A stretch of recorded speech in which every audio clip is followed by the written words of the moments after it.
Amigas y amigos, muy buenos días. Les habla César Alejandro Caires, soy alumno de la Universidad Fermín Toro en la carrera de Derecho. Hoy vamos a realizar una exposición que está motivada a tres aspectos interesantes para la materia de Derecho Civil, obligaciones. Ante todo, enviarles un saludo a todo aquel oyente que está participando de esta exposición. En primer lugar, a la profesora Marolín Montilla, a la cual le envío un grato saludo, un gran abrazo a toda su familia. Y por supuesto vamos a dar continuidad de lo que nos pide la materia con respecto a estos puntos, a la cual voy a mencionar. Primero vamos a hablar sobre lo que es la acción resolutoria. También vamos a tocar un tema de sumo interés que denominaremos, por supuesto, lo que es la excepción del contrato no cumplido. Vamos a ahondar en ese tema. Y, por supuesto, el último punto, que será referido a la teoría de los riesgos. Vamos entonces a conocer un poco la opinión de algunos autores que me parecen sumamente importantes para esta exposición. Primero, para Maduro, él cita de alguna manera u otra que parte de la noción de que la acción resolutoria es una facultad que tiene, por supuesto, una de las partes en un contrato que denominaremos bilateral, de pedir la interrupción o la terminación del mismo y en consecuencia quedar liberada de su obligación, si la otra parte, por supuesto, no cumple a su vez con la suya. También Osorio, otro autor de sumo interés, nos hace mención que es dentro de la acción del estudio, es la ejercida para que proceda a la resolución forzosa de un contrato o una obligación al que no se accede extrajudicialmente. Entonces, ¿qué podríamos aportar a todo esto? Que la resolución no es otra cosa que la terminación de un contrato que ya hemos llamado nosotros como bilateral y que está motivada por un incumplimiento de manera culposa de una de las partes. El artículo 1167 del Código Civil venezolano nos dice, y lo leemos textualmente: en el contrato bilateral, si una de las partes no ejecuta su obligación, la otra parte puede a su elección reclamar judicialmente la ejecución del contrato o la resolución del mismo, con los daños y perjuicios en ambos casos, si hubiere lugar a ello. Ahora vamos a conocer a continuación algo de interés, como es la diferencia con la nulidad de los contratos. En primer lugar, la doctrina nos dice de alguna manera u otra que se distinguen fundamentalmente de que la nulidad es un modo de terminación de los contratos que ha nacido de un vicio que afecta de alguna manera su eficacia. La resolución es un modo de terminación de contrato que ha nacido legalmente perfecto y que producen los efectos normales propios de todo contrato válido. Las causas de nulidad también surgen en el mismo contrato. Las mismas causas de resolución, incumplimiento culposo, y surgen después que el contrato sea perfeccionado. Diferencia con la rescisión es vamos a denominarlo como un medio especial para atacar ciertos contratos bilaterales que, si bien no menoscaban o no violan ninguna cláusula de orden público, establecen de alguna manera u otra una desproporción excesiva ante las prestaciones de las partes en prejuicio o detrimento de una de las causas de ellas. Diferencia con la disolución, nos dice la teoría que la disolución es un medio voluntario de terminación de los contratos mediante el cual la parte de manera mutua hace un acuerdo y decide la extinción del contrato.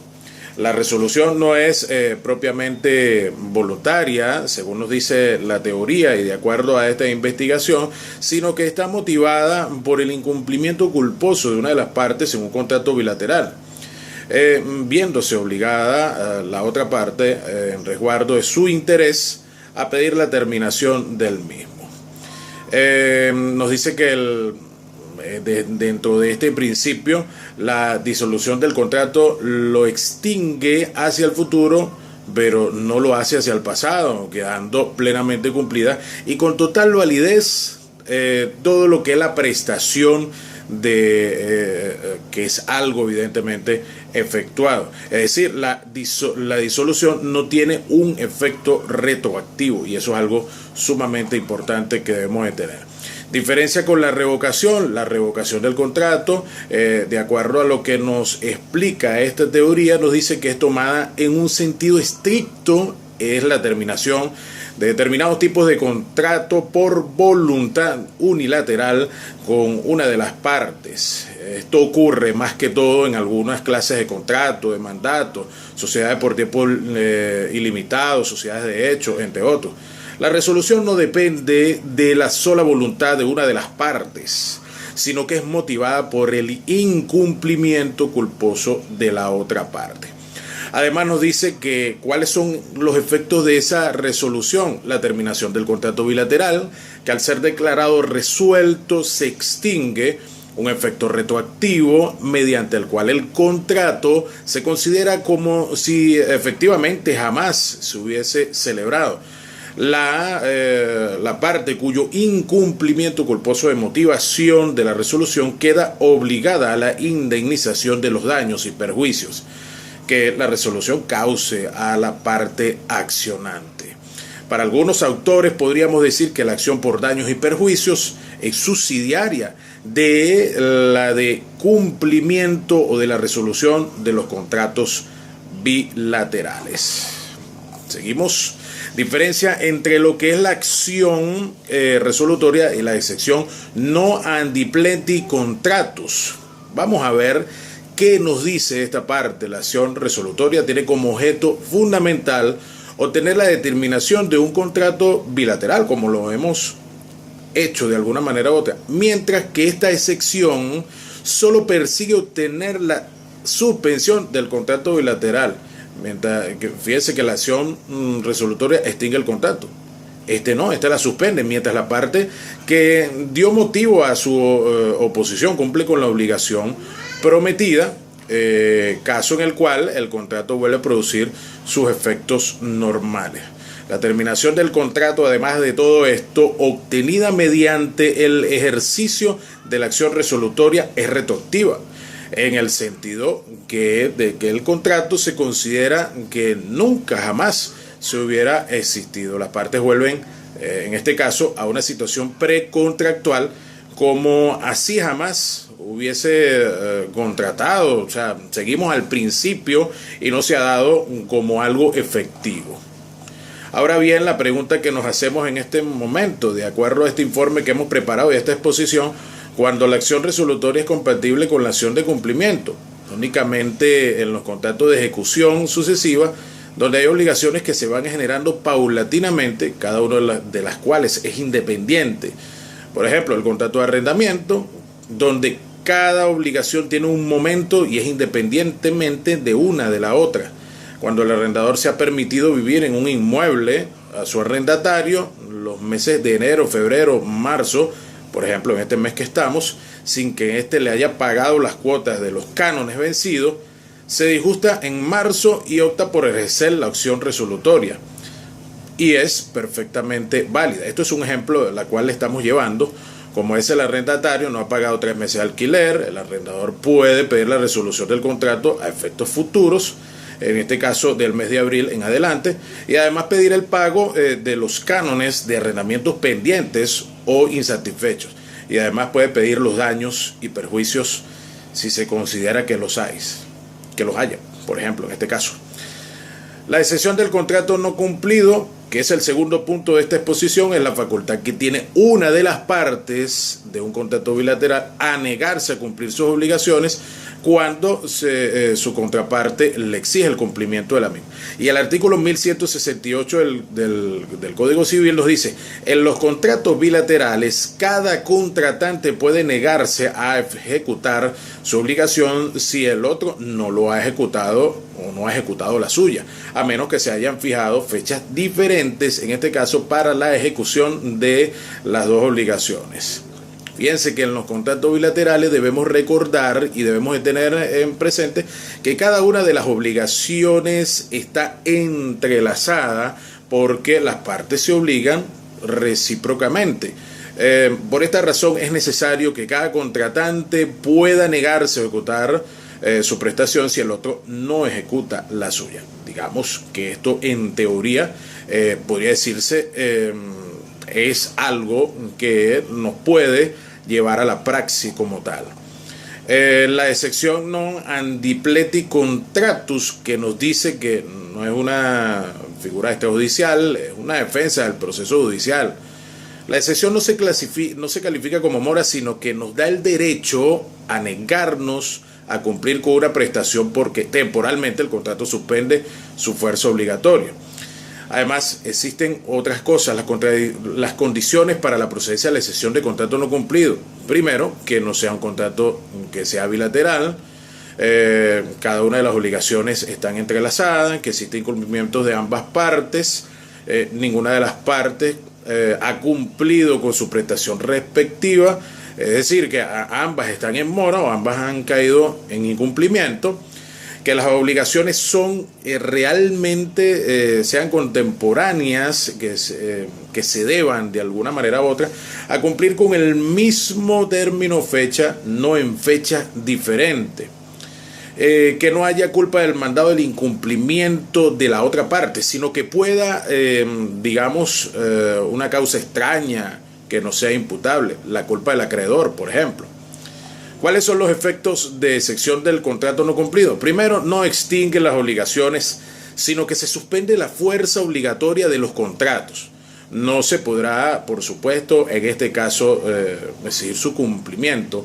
Las partes quedan en un limbo, o sea, quedan en una especie de aire suspendido hasta que una de las partes cumpla y así la otra se va obligada a cumplir también y así no cae en mora.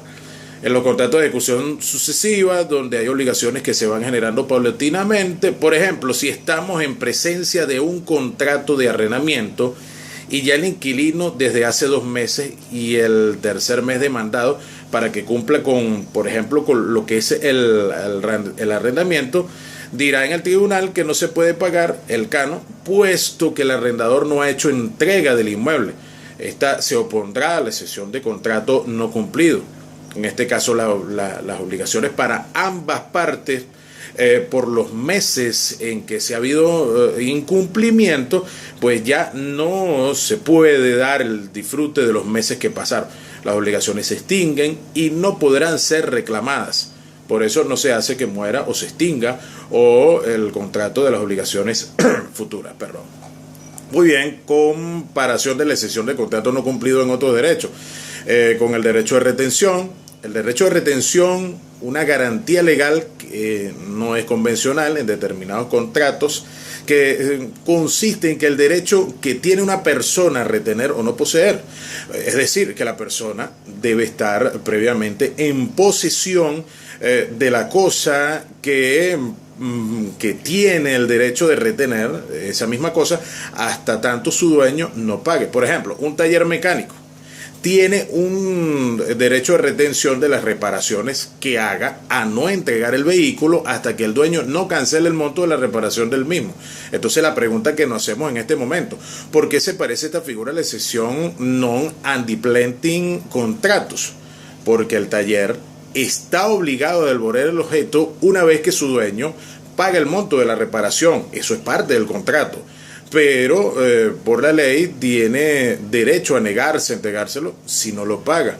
Ahora bien, ¿cuál es la diferencia con esto? El taller sí cumplió con su obligación, que era reparar el carro o el automóvil. Luego la entrega de la cosa se debe hacer porque no le pertenece, pero esa no es la obligación como tal. Tenemos, entre tantas cosas, con la compensación, otro tema de interés, una figura por la cual podríamos decir se extingue esa obligación, que consiste en que hay 2 sujetos que son el acreedor o los acreedores y los deudores, por ser 2 figuras distintas, los accidentes o operaciones diferentes, cualquiera de las 2 pudiera alegar la compensación para extinguir total o de manera parcial esa obligación, más no hablamos de ese contrato bilateral. Por ejemplo, una persona A en alguna oportunidad le chocó al carro B y le debe 500.000 bolívares por una mica que le rompió, pero el B la compró a crédito. A, un reloj que vale también 500.000 bolívares y esta le quedó de alguna manera u otra debiendo porque no le ha pagado. B demanda a una persona B, pero a esa A, pero que esta le pague la mica. Puede decir que ha sentido que usted me demande si usted me debe también 500.000 bolívares. Compensamos eso y punto. Y no tiene nada que pagar y se extinguen los créditos por ser iguales. La compensación puede ser diferentes cantidades. Puede ser que A solo le deba 400.000 bolívares nada más. Casos en los cuales se extingan hasta el monto concurrente y en lo que, por supuesto, quedará debiendo, sea solamente 100.000 bolívares. Además, vamos a tocar ahora el último punto de esta exposición, que es la teoría de los riesgos. En primer lugar, resulta pertinente decirles qué es lo que debe entenderse por riesgo. A veces nos hablan de riesgo, de peligrosidad, de una situación jurídica difícil que se presenta entre las partes de un contrato y en una de ellas se encuentra la imposibilidad de cumplir sus obligaciones o sus prestaciones debido a una causa extraña que no le es imputable. Fíjense que hay varios problemas a resolver si queda obligada de todo modo a cumplir las partes cuya obligación se hace cumplimiento imposible o que se queda liberada de la misma. No puede el acreedor exigirle el cumplimiento. El primer caso, el caso lo sufrirá el deudor y el segundo, los riesgos lo sufrirá el acreedor, en el sentido que deberá concertar o rediseñar, aceptar el incumplimiento sin que pueda disponer en ninguno de los recursos jurídicos para impedir tal situación. Fíjense que cuáles son los efectos. El contrato queda terminado en el momento mismo que ocurre la extraña causa no imputable, no hay lugar de indemnización de daños y perjuicios. Para el autor Maduro, él nos dice que sería la solución correcta, porque de lo contrario se consagraría un enriquecimiento sin causa en favor de la parte que cumplió prestaciones por menos de un valor. ¿Cuáles son esos principios?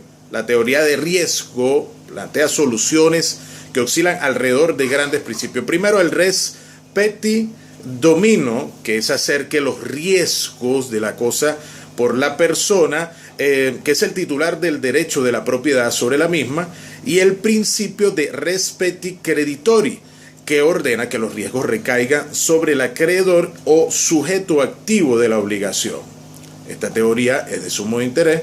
En consecuencia, sin embargo, podríamos decir que el término dominus no solo significa que la persona necesariamente tenga una vinculación de carácter real, el derecho a la propiedad o el derecho de propiedad sobre la cosa, sino es sinónimo de persona que tiene la facultad del derecho de crédito que se trate. Fíjense, entre otras cosas, podríamos decir que en consecuencia, cuando debido a una extraña, no imputable al acreedor, no puede ejercer su derecho a lo que es el crédito, debe resignarse a que el deudor no lo cumpla.